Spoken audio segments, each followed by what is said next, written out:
justamente para ahondar sobre este tema, nos enlazamos con Carol Perelman, divulgadora de la ciencia de la Universidad Nacional Autónoma de México, y como siempre es un gusto platicar contigo. Carol, ¿cómo estás?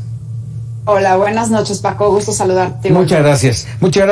A ver, todo en verde, ¿ya se acabó la pandemia?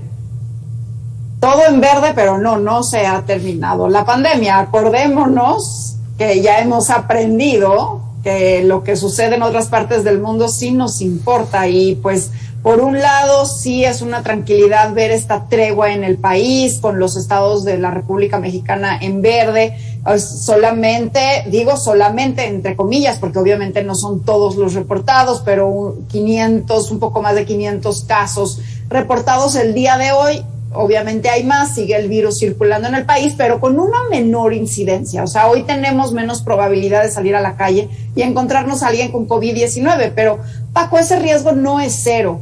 Y vemos países como por ejemplo Austria, que Austria había liberado sus medidas hace 2-3 semanas cuando vieron esta bajada después de Omicron, y ahora ya están viendo un aumento de nuevo. ¿Me explicó? Entonces la liberación y la relajación de medidas, aunado a tener todavía variantes en circulación como Omicron, BA2, que es la que está ahorita causando este aumento de casos en Europa, y que ya se espera en unas semanas ver un aumento en Estados Unidos, bueno, pues hace que repensemos si hablar de un fin de la pandemia y decir, pues ya me olvido el cubrebocas, o seguir con ciertas medidas que son finalmente, Paco, las que nos han hecho que lleguemos hasta el día de hoy, tú y yo y todos los que nos están escuchando.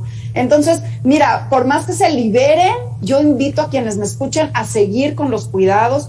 China está teniendo ahorita un aumento muy importante de casos, Hong Kong ni se diga, porque solamente tiene un 60%, más bien sus mayores de edad están mal vacunados, es decir, 60% de ellos no tienen vacunas. Estamos viendo la mayor tasa de mortalidad en la población allá en Hong Kong. En Europa el repunte por la apertura y el relajamiento de los casos. El virus sigue circulando. Entonces, bueno, pues tenemos que seguir cuidándonos. Entonces, si vas a ir a un lugar concurrido, usa tu cubrebocas. ¿Y qué hacer ahorita en esta tregua, Paco? Bueno, acudir al dentista, a todas estas revisiones preventivas, porque es bien importante la medicina preventiva, aprovechar este lapso de tiempo para hacer todo ello, y por supuesto vacunarnos, porque ya vimos que estas terceras dosis sí son importantes, y solamente tenemos a 1/4 de la población mexicana con tercera dosis, ni se diga que todavía nos falta vacunar a los menores. Has tocado varios puntos interesantes, Carol, como siempre, por supuesto. Déjame atacar primero uno de ellos. Yo creo, y lo hemos platicado en otras oportunidades, que el SARS-CoV-2 o el COVID-19 llegó para quedarse, o sea, no se va a ir, ahí va a permanecer, va a ser como una gripe, como la influenza, ahí está, se va a quedar. Y otra cosa que al menos así debería de ser, que también llegó para quedarse, es el tema del cubrebocas. Tú lo has mencionado, ya viene esta tregua, ya cuidarnos en lugares concurridos, pero también está el tema de las autoridades en diversas entidades del país que, además del verde, decretaron que el uso del cubrebocas en áreas abiertas se acabó. Paco, mira, el que sea decreto o el que inviten a la población a no usar cubrebocas no me obliga a mí a hacerlo. Finalmente, si yo quiero protegerme, puedo usar mi cubrebocas y yo lo sigo utilizando, ¿sí? Porque la verdad es de que por más que tenga mis vacunas y mi riesgo sea menor, pues sí sé que tengo cierto riesgo de contagiarme y no me gustaría tener las secuelas de COVID-19, estos síntomas y signos que persisten o aparecen después de haberse recuperado, y que sabemos que muchos de los mexicanos, incluso menores, incluso niños, están presentando. Entonces, sí, SARS-CoV-2, este virus SARS-CoV-2 no va a desaparecer, no vamos a poder por lo pronto erradicarlo, porque ha encontrado además reservorios naturales. Sabemos que hay más de 50 especies animales que pueden alojar por un tiempo a este coronavirus. Incluso hay 2 especies animales que pueden pasarnos de regreso el virus, como son los bisones y posiblemente los venados. Entonces el virus va a seguir circulando. Lo que sí debemos de hacer, como bien dices, Paco, es dejar de ver al cubrebocas como un enemigo y, al contrario, verlo como una gran estrategia, un gran elemento de cuidado, de salud, de higiene. como vemos, por ejemplo, el tomar agua limpia, agua potable, ¿no? O el ventilar los espacios para tener una mejor calidad de aire. Bueno, pues el cubrebocas se adoptó en los países orientales después de las epidemias que tuvieron en 2002, 2003 de SARS y de MERS, y bueno, y las de influenza que han tenido, y ahora vemos, antes de la pandemia ya veíamos en países como China, como Japón, como Sur Corea, que ya usaban el cubrebocas en las temporadas de invierno, cuando no se sentían bien las personas, porque es una medida de higiene, y creo que el mundo occidental debiéramos de quitarle esta etiqueta pues política o el mal símbolo que le hemos dado. Pandemia no significa cubrebocas sí significa salud, entonces usémoslos, no porque no sea decreto debo de dejar de usarlo, ¿no? ¿Y qué nos puedes decir? Vamos, hemos campeado estos últimos meses entre dos variantes, Delta y Omicron.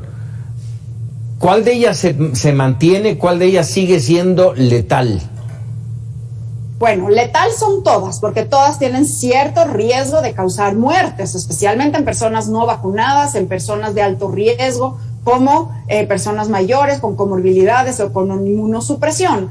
Todas las variantes sí tienen cierta letalidad, las vacunas disminuyen esta letalidad. Lo que pasa es de que las características entre ellas son distintas. Delta es una variante menos contagiosa, pero un poco más severa. Omicron es una variante mucho más contagiosa que Delta y pareciera ser menos severa, pero ahora hay de Omicron 3 subvariantes, BA1, BA2 y BA3. BA1 es la que se encargó de la ola que vivimos tan rampante en nuestro país durante enero y febrero.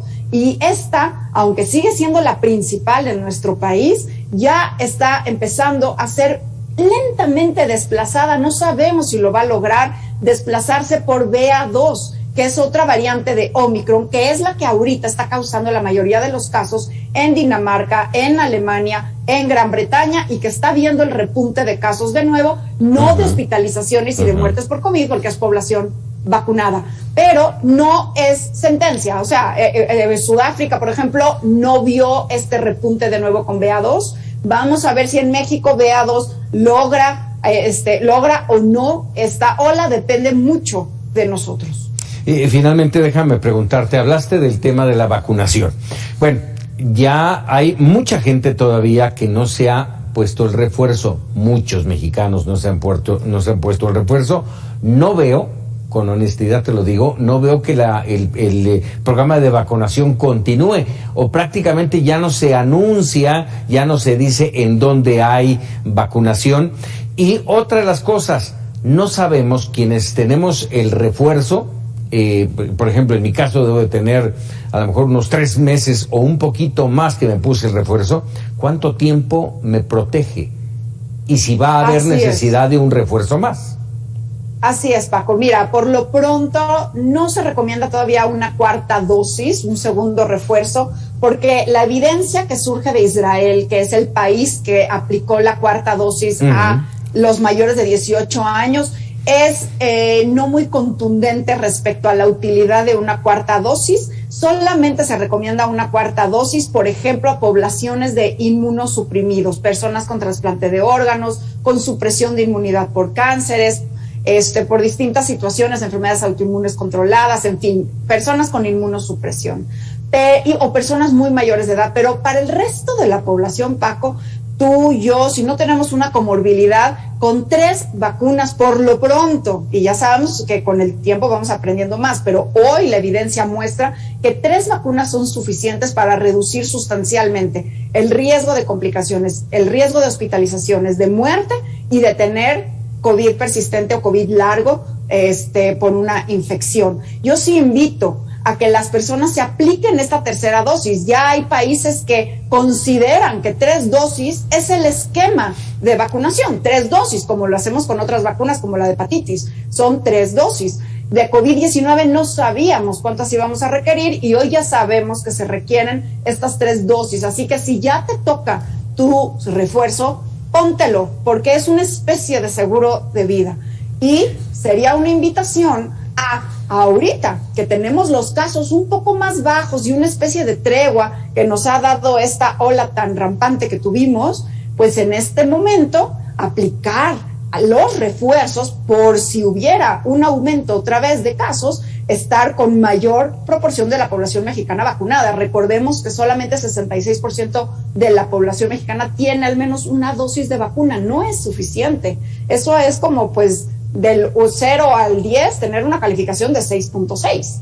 No, requerimos seguir la cobertura. Tenemos ya autorizada la vacuna de Pfizer para menores hasta 12 años. Hay que incluirlos. Tenemos muchos niños con diabetes, con hipertensión, y han fallecido más de 1,200 menores de 18 años en nuestro país. No es inocuo en los niños el COVID-19, además de que también estamos viendo en ellos secuelas. Así que si tenemos vacunas, podemos incluirlos.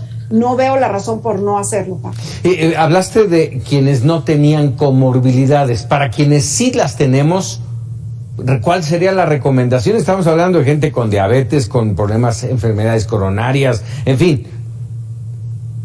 Ahorita 3 dosis. Esa es la evidencia. Estados Unidos está posiblemente por evaluar en el mes de abril una segundo refuerzo de Pfizer para mayores de 60 años.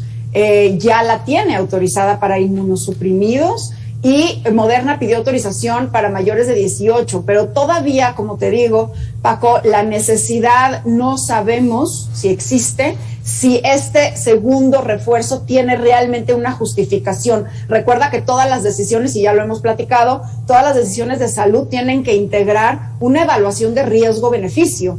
Y bueno, cuando el beneficio realmente no es pues tan enorme y ya con 3 dosis es suficiente, pues no se trata tampoco de acumular vacunas como si fuera colección de estampitas, ¿no?